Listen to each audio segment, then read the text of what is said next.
Hi, Pastor Russell here. This is episode 9 of Growing with Teenagers.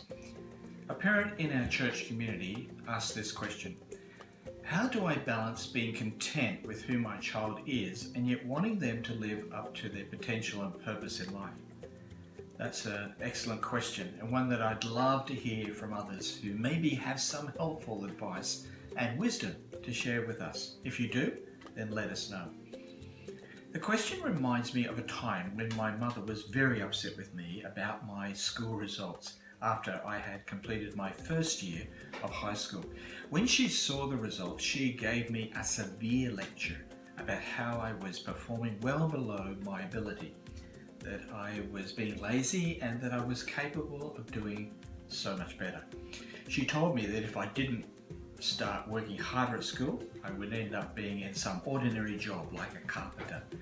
Of course, I thought that was really funny because at least I would have a job, and besides, Jesus was a carpenter, so that couldn't be a bad thing, could it? The fact that I was amused and she was annoyed just made the whole situation even more difficult. My mum felt the weight of this question, as do many parents. How do you balance being content with who your child is, but not being content with them failing to push themselves to reach their potential? My first response is that you do exactly what this question implies. You balance the two by holding them tightly together, bringing them together. You hold tightly to the belief that your child is a unique person given into your care by God, and you communicate to the child clearly that you do appreciate and value them. You're not going to give them back, you're not going to trade them in, but you accept them as a gift from God with contentment and thankfulness. But at the very same time, you hold tightly to your God-assigned role and responsibility to counsel and coach them with wise instruction and advice. When we create a delicious meal, we balance the flavors. It is an art and skill in cooking to balance flavors, and the same applies to parenting. It is the art and skill of parenting to combine the ingredients of contentment and coaching, of admiring and appreciating and advising and correcting. You balance by bringing them together as a combination. You don't leave either ingredient out, so that you both admire and appreciate, but also you advise and admonish them. Parenting is always about harmonizing both of these things together. Even God, who loves us and accepts us as his children with all our failings, also still works with us to develop us into the image of his Son, so that we become fully who we're meant to be. But are there ways that we can coach our children but not give them the wrong message that we are not happy with them, that they are just not enough, they don't satisfy us or meet our standards? That's not a message we want to give. And Paul agrees when he tells parents, especially dads in Ephesians 6 and in Colossians 3, do not exasperate your children or discourage them.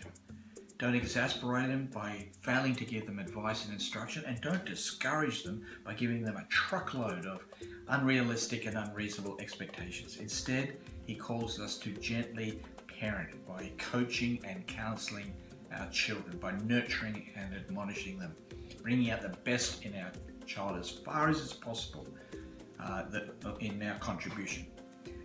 Again, there was a word in the question that is part of the answer, and that word was purpose. Just as God invites us to work with him to fulfill a purpose much bigger than ourselves, so we should invite our children to think about how they can live for a bigger purpose than themselves, something that inspires them to do better and be better.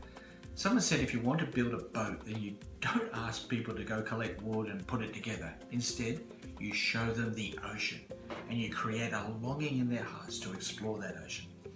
Sometimes the reason we give children to grow and develop is not very motivating. It's just not inspiring. Like, pass that exam, do good in your results. Yeah, but that doesn't harness or unleash that desire to fulfill their potential. They've got to give them a big purpose, something whereby they think you can make a difference. You can make your contribution, a unique contribution. That's what an English teacher did with me, and it changed my life. When others saw a very lazy boy She actually said, "You're a very calm, easygoing person. You could use that to bring contentment and joy into the lives of other people." And she challenged me to think of ways that I could contribute what I had to help other people who were stressed and anxious. And through a number of discussions, I began to think about what I could do with who I was and what I had, and how I could bring peace and calm to people who were stressed and anxious and worried. And I began to realize I could become maybe a counselor or a social worker. And from that point on, I didn't need any lectures from my mother. So, call your child to pursue a purpose that will inspire them and make them want to take responsibility to develop themselves to serve this purpose that will make a difference by them being a part of that, by making their own unique personal contribution. Show them how they can make a difference with who they are. And when you do that, you will help them to realize their potential. And yet at the same time, as you do that, of course, combine it with that sense of I value you and appreciate you as a unique person given to me by God. And it's a privilege to work with you on this journey.